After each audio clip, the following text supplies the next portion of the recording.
ಕೇಸರಿ ಪಕ್ಷದಲ್ಲೂ ಕೂಡ ಜಾತಿ ಕಿಚ್ಚು ದಗದಗ ಅಂತ ಹೊತ್ತಿರುತ್ತಾ ಇದೆ. ಬಹಳ ಪ್ರಮುಖವಾಗಿ ಬಿಜೆಪಿಯ ಒಕ್ಕಲಿಗ ನಾಯಕರು ಮೌನಕ್ಕೆ ಶರಣಾಗಿದ್ದಾರೆ. ಇದರ ವಿರುದ್ಧ ಈಗ ಕಿಡಿಕಾರ್ತಾ ಇದ್ದಾರೆ. ಅಶೋಕ್ ನಡೆಗೆ ಬಿಜೆಪಿ ಒಕ್ಕಲಿಗ ನಾಯಕರು ಬೇಸರವನ್ನು ವ್ಯಕ್ತಪಡಿಸ್ತಾ ಇದ್ದಾರೆ. ಇದು ರಿಪಬ್ಲಿಕ್ ಕನ್ನಡದ ಎಕ್ಸ್ಕ್ಲೂಸಿವ್ ಸ್ಟೋರಿ. ಇದು ಸಮುದಾಯಕ್ಕೆ ನ್ಯಾಯ ಕೊಡಿಸದಿದ್ರೆ ನಾಯಕತ್ವ ಏನಕ್ಕಾಗಾದ್ರೆ ಡಿಕೆ ಶಿವಕುಮಾರ್ ಸಭೆ ಮಾಡಿದಂತೆ ನಮ್ಮ ಪಕ್ಷದಲ್ಲೂ ಕೂಡ ಆಗ್ಬೇಕಾ ಸಭೆ, ಕೂಡಲೇ ಸಭೆ ಕರೆಯುವಂತೆ ಸದಾನಂದ ಗೌಡ ಆಗ್ರಹ ಮಾಡ್ತಿದ್ದಾರೆ. ಜಾತಿ ಜನಗಣತಿ ವರದಿ ಜಾರಿ ವಿಚಾರ ಇಡೀ ಸರ್ಕಾರಕ್ಕೆ ನುಂಗಲಾರದ ತುಪ್ಪವಾಗಿ ಪರಿಣಮಿಸಿದೆ.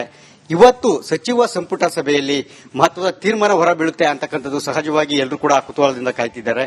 ಹಾಗೇನೆ ಸಮುದಾಯದ ಪ್ರಮುಖರಾಗಿ ಏನು ಒಕ್ಕಲಿಗ ಸಮುದಾಯದಲ್ಲಿ ಗುರುತಿಸಿಕೊಂಡಂತಹ ಸಮುದಾಯದ ಪ್ರಮುಖರು, ಹಿರಿಯ ನಾಯಕರು, ಮಾಜಿ ಮುಖ್ಯಮಂತ್ರಿಗಳು ಹಾಗೆ ಮಾಜಿ ಕೇಂದ್ರ ಸಚಿವರಾದಂತಹ ಸದಾನಂದ ಗೌಡರು ಇದ್ದಾರೆ. ಅವ್ರನ್ನ ಮಾತಾಡಿಸೋಣ. ಇವತ್ತು ಸಚಿವ ಸಂಪುಟದಲ್ಲಿ ಆಗುವಂತಹ ನಿರ್ಧಾರಗಳು ಮತ್ತೆ ನಿರ್ಧಾರ ನಂತರದ ಪರಿಣಾಮಗಳು ಎಲ್ಲದರ ಕುರಿತಂತೆ ಅವ್ರನ್ನೇ ಮಾತಾಡ್ತಾ ಹೋಗೋಣ. ಸರ್ ನಮಸ್ತೆ. ಇವತ್ತು ಜಾತಿ ಜನಗಣತಿ ವರದಿ ವಿಚಾರ, ಇವತ್ತು ಸಚಿವ ಸಂಪುಟ ಸಭೆ ಮುಂದೆ ಇವತ್ತು ಮತ್ತೆ ವಿಶೇಷ ಸಚಿವ ಸಂಪುಟ ಸಭೆ ಕೂಡ ಆಗುವುದು ಇವತ್ತು. ಅದರ ವಿಚಾರವಾಗಿ ಇವತ್ತು ಒಂದಷ್ಟು ಕುತೂಹಲ ಇರತಕ್ಕಂಥದ್ದು. ಹಾಗೆ ಸಮುದಾಯದ ನಾಯಕರಾಗಿ ತಾವು ಅಲ್ಲಿ ಇರತಕ್ಕಂತಹ ಸಮುದಾಯದ ಸಚಿವರು ಇವತ್ತು ಪ್ರತಿನಿಧಿಸ್ತಾ ಇದ್ದಾರೆ ಸಮುದಾಯವನ್ನ. ಅವರಿಗೆ ತಾವು ಏನ್ ಹೇಳಕ್ಕೆ ಇಷ್ಟಪಡ್ತೀವಿ ಸರ್? ಪ್ರಾಯಶಃ ಇದೊಂದು ಒಂದು ಸಮಾಜದ್ದು ಅಂತಲ್ಲ, ಒಟ್ಟು ಇಡೀ ನಮ್ಮ ರಾಜ್ಯಕ್ಕೆ ಒಂದು ನ್ಯಾಯ ಕೊಡುವಂತ ವಿಚಾರಗಳು. ಒಂದು ಪ್ರತಿನಿಧಿತ್ವ ಇರಬಹುದು, ಬೇರೆ ಬೇರೆ ಅವರಿಗೆ ಸಿಕ್ಕುವಂತಹ ಸವಲತ್ತುಗಳಿರಬಹುದು. ಇದನ್ನೆಲ್ಲವನ್ನ ಒಂದು ಅಳೆದು ತೂಗಿ ಒಂದು ತೀರ್ಮಾನ ತಗೊಳ್ಳುವಂತ ಸಂಗತಿಗಳು. ನಾನು ಒಂದು ಬಲವಾಗಿ ಹೇಳಲಿಕ್ಕೆ ಇಚ್ಛೆ ಪಡ್ತಾ ಇದ್ದೀನಿ. ನನಗೆ ಗೊತ್ತಿಲ್ಲ ಟು ವಾಟ್ ಎಕ್ಸ್ಟೆಂಟ್ ಅದು ಸರಿಯಾ. ನನ್ನಲ್ಲಿ ಒಂದು 1,000-2,000 ಜನ ಬೇರೆ ಬೇರೆ ಕಡೆ, ನಾನು ನಿನ್ನೆ ಆದಿಚುಂಚನಗಿರಿ ಒಂದು ಕಾರ್ಯಕ್ರಮಕ್ಕೆ ಹೋಗಿದ್ದೆ. ಭಾರಿ ಜನಗಳು ಬಂದು ನಮ್ಮನ್ನು ಪ್ರಶ್ನೆ ಮಾಡಿದ್ರು. ಯಾರಲ್ಲಿಯೂ ಎಲ್ಲಿಯೂ ಬಂದು ಈ ಜಾತಿ ಗಣತಿಯ ಬಗ್ಗೆ ಯಾರ ಮನೆಗೂ ಭೇಟಿ ಕೊಟ್ಟದ್ದಿಲ್ಲ. ಒಂದು 10-50 ಜನ ನನಗೆ ಸಿಕ್ಕಿದವರು ಯಾರೋ ಬಂದಿದ್ರು. ಅದು ಕೂಡ ಯಾರೋ ಬಂದಿದ್ರು, ಭಾರಿ ಸಂಗತಿ ಏನು ಕೇಳಲಿಲ್ಲ, ಏನೆಂತದ್ದು ಅಂತ ಕೇಳಿಕೊಂಡು ಹೋಗುವಂತದ್ದು ಹೋದ್ರು ಅಂತ ಹೇಳಿದ್ರು. ಒಂದು 2,000ದಲ್ಲಿ ಕೇವಲ 50 ಜನ ಅಂತ ಹೇಳಿದ್ರೆ ನಿಜವಾಗಿ ಇದೊಂದು ಮ್ಯಾನಿಪ್ಯುಲೇಟೆಡ್ ಡಾಕ್ಯುಮೆಂಟ್ ಅಂತ ನನಗೆ ಅನ್ನಿಸ್ತದೆ. ನಾನು ಜಾತಿ ಗಣತಿ ಮಾಡಿದಂತವರ ಬಗ್ಗೆ ನಾನೇನು ಮಾತಾಡ್ಲಿಕ್ಕೆ ಹೋಗುದಿಲ್ಲ. ಆದ್ರೆ ಎಲ್ಲ ಇದರಲ್ಲಿ ಪೊಲಿಟಿಕಲ್ ಪ್ರೆಷರ್ ಹಿಂದ್ಗಡೆಯಿಂದ, ಆ ಪೊಲಿಟಿಕಲ್ ಪ್ರೆಷರ್ ಇಂದಾಗಿ ಈ ಒಂದು ತರದ್ದು ಬಂದೆ. ಯಾಕೋ ಸಿದ್ದರಾಮಯ್ಯರಂತೂ ನಿಮಗೆ ಗೊತ್ತು, ಅವರು ಭಾರಿ ಸಮಯದಿಂದ ದೇವೇಗೌಡರನ್ನು ಹಿಡಿದು ಶಿವಕುಮಾರನ್ನು ಹಿಡಿದು ಎಲ್ಲರನ್ನು ಕೂಡ ಒಂದು ರೀತಿಯ ಒಕ್ಕಲಿಗ ಜನಾಂಗ ಅವರು ಎಲ್ಲೆಲ್ಲಿಂದ ರಾಜಕಾರಣದ ಬಂದ್ರು ಅಲ್ಲೆಲ್ಲ ಅವರನ್ನೆಲ್ಲ ಒಂದು ಮೆಟ್ಟಿ ನಿಲ್ಲುವಂತ ಪ್ರಯತ್ನಗಳನ್ನ ಅವರು ಮಾಡಿದ್ದನ್ನು ನಾವು ಕಂಡಿದ್ದೇವೆ. ಕ್ಯಾಮರಾ ಪರ್ಸನ್ ಮಂಜುನಾಥ್ ಜೊತೆ ಸುರೇಶ್, ರಿಪಬ್ಲಿಕ್ ಕನ್ನಡ, ಬೆಂಗಳೂರು. ನಮ್ಮ ನಾಳುವರನ್ನ ನೋಡಿದಾಗ ಅನಿಸಿದ್ದು ಎಲ್ಲರೂ ಕೂಡ blood is thicker than water ಅಂತ ಒಂದು ಗಾದೆ ಮಾತಿದೆ.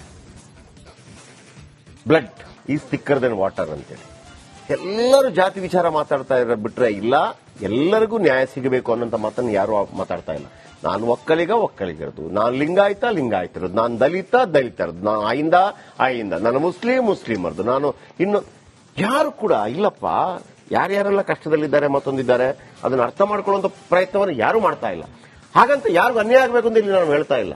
ಎಲ್ಲರಿಗೂ ಒಳ್ಳೇದಾಗೋದಕ್ಕೆ ಅವಕಾಶ ಇದ್ದಾಗ ಆ ಒಳ್ಳೇದು ಏನು ಕೆಟ್ಟದ್ದು ಏನು ಅನ್ನೋದನ್ನ ಹೇಳಬೇಕು. ಆದ್ರೆ ಪ್ರತಿಯೊಬ್ಬರು ಕೂಡ ನನ್ನ ಜಾತಿ ಒಂದು ಸೇಫ್ ಆಗಿದ್ರೆ ಸಾಕು ಅಂತಂದ್ರೆ ಯಾವ ದೇಶವನ್ನು ಕಟ್ಟಕ್ಕೆ ಸಾಧ್ಯ ರೀ? ನಮಗೆ ಯಾವ ದೇಶವನ್ನು ಕಟ್ಟಕ್ಕೆ ಸಾಧ್ಯ? ಪ್ರತಿಯೊಬ್ಬರು ಕೂಡ ನಾನಿಲ್ಲದೆ ಅಂತ ಹೇಳಿದ್ರೆ ಎಲ್ಲರೂ ಬರ್ತಾರೆ, ನಾನಿಲ್ಲದೆ ಆಗದೇ ಇಲ್ಲ ಅಂತ ಅಂದ್ಬಿಟ್ಟು. ಎಲ್ಲ ನಮ್ಮ ರಾಜಕಾರಣಿಗಳಿಗೆ ಒಳ್ಳೆ ಬುದ್ಧಿ ಕೊಡ್ಲಿ. ನಮಗೆ ಬೇಕಿರುವಂತದ್ದು ಕರ್ನಾಟಕ, ನಮಗೆ ಬೇಕಿರುವಂತದ್ದು ದೇಶ, ನಮಗೆ ಬೇಕಿರುವಂತದ್ದು ಈ ಕೇಸರಿ ಪಕ್ಷದಲ್ಲೂ ಕೂಡ ಜಾತಿ ಕಿಚ್ಚು ದಗದಗ ಅಂತ ಹೊತ್ತಿರುತ್ತಾ ಇದೆ. ಬಹಳ ಪ್ರಮುಖವಾಗಿ ಬಿಜೆಪಿಯ ಒಕ್ಕಲಿಗ ನಾಯಕರು ಮೌನಕ್ಕೆ ಶರಣಾಗಿದ್ದಾರೆ. ಇದರ ವಿರುದ್ಧ ಈಗ ಕಿಡಿಕಾರ್ತಾ ಇದ್ದಾರೆ.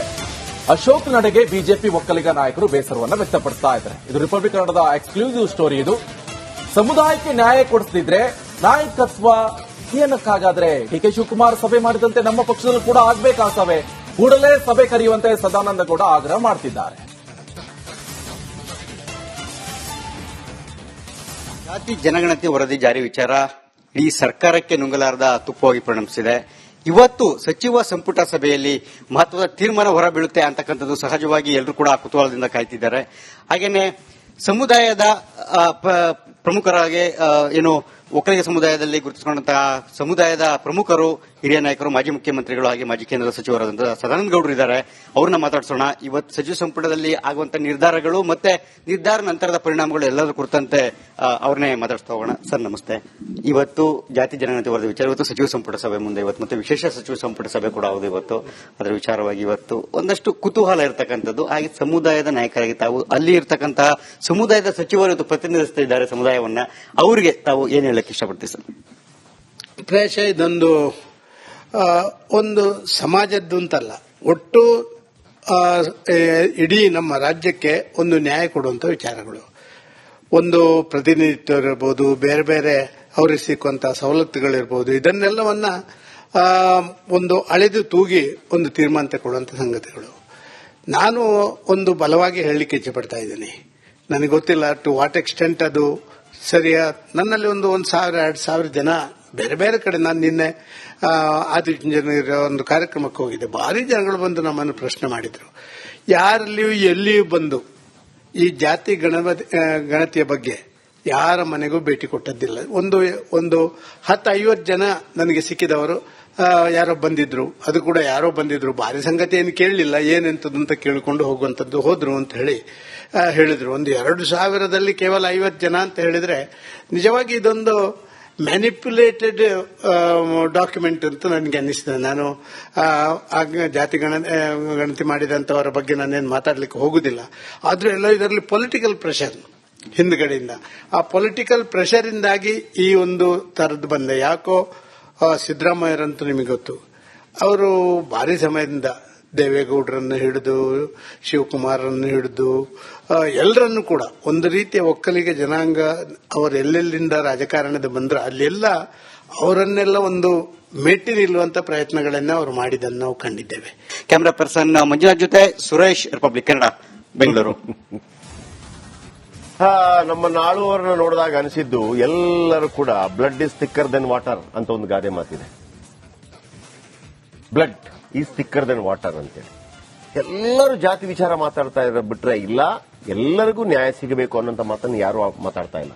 ನಾನು ಒಕ್ಕಲಿಗರದು, ನಾನು ಲಿಂಗಾಯತರದು, ನಾನು ದಲಿತರದು, ನಾನು ಆಯಿಂದ, ನಾನು ಮುಸ್ಲಿಮರದು, ನಾನು ಇನ್ನು ಯಾರು ಕೂಡ ಇಲ್ಲಪ್ಪ. ಯಾರ್ಯಾರೆಲ್ಲ ಕಷ್ಟದಲ್ಲಿದ್ದಾರೆ ಮತ್ತೊಂದಿದ್ದಾರೆ ಅದನ್ನು ಅರ್ಥ ಮಾಡ್ಕೊಳ್ಳುವಂತ ಪ್ರಯತ್ನವನ್ನು ಯಾರು ಮಾಡ್ತಾ ಇಲ್ಲ. ಹಾಗಂತ ಯಾರಿಗೂ ಅನ್ಯಾಯ ಆಗಬೇಕು ಅಂತ ಇಲ್ಲಿ ನಾನು ಹೇಳ್ತಾ ಇಲ್ಲ. ಎಲ್ಲರಿಗೂ ಒಳ್ಳೇದಾಗೋದಕ್ಕೆ ಅವಕಾಶ ಇದ್ದಾಗ ಆ ಒಳ್ಳೇದು ಏನು ಕೆಟ್ಟದ್ದು ಏನು ಅನ್ನೋದನ್ನ ಹೇಳಬೇಕು. ಆದ್ರೆ ಪ್ರತಿಯೊಬ್ಬರು ಕೂಡ ನನ್ನ ಜಾತಿ ಒಂದು ಸೇಫ್ ಆಗಿದ್ರೆ ಸಾಕು ಅಂತಂದ್ರೆ ಯಾವ ದೇಶವನ್ನು ಕಟ್ಟಕ್ಕೆ ಸಾಧ್ಯ ರೀ? ನಮಗೆ ಯಾವ ದೇಶವನ್ನು ಕಟ್ಟಕ್ಕೆ ಸಾಧ್ಯ? ಪ್ರತಿಯೊಬ್ಬರು ಕೂಡ ನಾನಿಲ್ಲದೆ ಅಂತ ಹೇಳಿದ್ರೆ ಎಲ್ಲರೂ ಬರ್ತಾರೆ, ನಾನಿಲ್ಲದೆ ಆಗದೇ ಇಲ್ಲ ಅಂತ ಅಂದ್ಬಿಟ್ಟು. ಎಲ್ಲ ನಮ್ಮ ರಾಜಕಾರಣಿಗಳಿಗೆ ಒಳ್ಳೆ ಬುದ್ಧಿ ಕೊಡ್ಲಿ. ನಮಗೆ ಬೇಕಿರುವಂತದ್ದು ಕರ್ನಾಟಕ, ನಮಗೆ ಬೇಕಿರುವಂತದ್ದು ದೇಶ, ನಮಗೆ ಬೇಕಿರುವಂತದ್ದು ಈ ಕೇಸರಿ ಪಕ್ಷದಲ್ಲೂ ಕೂಡ ಜಾತಿ ಕಿಚ್ಚು ದಗದಗ ಅಂತ ಹೊತ್ತಿರುತ್ತಾ ಇದೆ. ಬಹಳ ಪ್ರಮುಖವಾಗಿ ಬಿಜೆಪಿಯ ಒಕ್ಕಲಿಗ ನಾಯಕರು ಮೌನಕ್ಕೆ ಶರಣಾಗಿದ್ದಾರೆ. ಇದರ ವಿರುದ್ಧ ಈಗ ಕಿಡಿಕಾರ್ತಾ ಇದ್ದಾರೆ. ಅಶೋಕ್ ನಡೆಗೆ ಬಿಜೆಪಿ ಒಕ್ಕಲಿಗ ನಾಯಕರು ಬೇಸರವನ್ನ ವ್ಯಕ್ತಪಡಿಸ್ತಾ ಇದ್ದಾರೆ. ಇದು ರಿಪಬ್ಲಿಕ್ ಕನ್ನಡದ ಎಕ್ಸ್ಕ್ಲೂಸಿವ್ ಸ್ಟೋರಿ. ಇದು ಸಮುದಾಯಕ್ಕೆ ನ್ಯಾಯ ಕೊಡಿಸದಿದ್ರೆ ನಾಯಕತ್ವ ಏನಕ್ಕಾಗಾದ್ರೆ ಡಿ.ಕೆ. ಶಿವಕುಮಾರ್ ಸಭೆ ಮಾಡಿದಂತೆ ನಮ್ಮ ಪಕ್ಷದಲ್ಲೂ ಕೂಡ ಆಗ್ಬೇಕಾ ಸಭೆ? ಕೂಡಲೇ ಸಭೆ ಕರೆಯುವಂತೆ ಸದಾನಂದ ಗೌಡ ಆಗ್ರಹ ಮಾಡ್ತಿದ್ದಾರೆ. ಜಾತಿ ಜನಗಣತಿ ವರದಿ ಜಾರಿ ವಿಚಾರ ಇಡೀ ಸರ್ಕಾರಕ್ಕೆ ನುಂಗಲಾರದ ತುಪ್ಪವಾಗಿ ಪರಿಣಮಿಸಿದೆ. ಇವತ್ತು ಸಚಿವ ಸಂಪುಟ ಸಭೆಯಲ್ಲಿ ಮಹತ್ವದ ತೀರ್ಮಾನ ಹೊರಬೀಳುತ್ತೆ ಅಂತಕ್ಕಂಥದ್ದು ಸಹಜವಾಗಿ ಎಲ್ಲರೂ ಕೂಡ ಕುತೂಹಲದಿಂದ ಕಾಯ್ತಿದ್ದಾರೆ. ಹಾಗೇನೆ ಸಮುದಾಯದ ಪ್ರಮುಖರಾಗಿ ಏನು ಒಕ್ಕಲಿಗ ಸಮುದಾಯದಲ್ಲಿ ಗುರುತಿಸಿಕೊಂಡಂತಹ ಸಮುದಾಯದ ಪ್ರಮುಖರು, ಹಿರಿಯ ನಾಯಕರು, ಮಾಜಿ ಮುಖ್ಯಮಂತ್ರಿಗಳು ಹಾಗೆ ಮಾಜಿ ಕೇಂದ್ರ ಸಚಿವರಾದಂತಹ ಸದಾನಂದ ಗೌಡರು ಇದ್ದಾರೆ. ಅವ್ರನ್ನ ಮಾತಾಡ್ಸೋಣ. ಇವತ್ತು ಸಚಿವ ಸಂಪುಟದಲ್ಲಿ ಆಗುವಂತಹ ನಿರ್ಧಾರಗಳು ಮತ್ತೆ ನಿರ್ಧಾರ ನಂತರದ ಪರಿಣಾಮಗಳು ಎಲ್ಲದರ ಕುರಿತಂತೆ ಅವ್ರನ್ನೇ ಮಾತಾಡ್ತಾ ಹೋಗೋಣ. ಸರ್ ನಮಸ್ತೆ. ಇವತ್ತು ಜಾತಿ ಜನಗಣತಿ ವರದಿ ವಿಚಾರ, ಇವತ್ತು ಸಚಿವ ಸಂಪುಟ ಸಭೆ ಮುಂದೆ ಇವತ್ತು ಮತ್ತೆ ವಿಶೇಷ ಸಚಿವ ಸಂಪುಟ ಸಭೆ ಕೂಡ ಹೌದು ಇವತ್ತು. ಅದರ ವಿಚಾರವಾಗಿ ಇವತ್ತು ಒಂದಷ್ಟು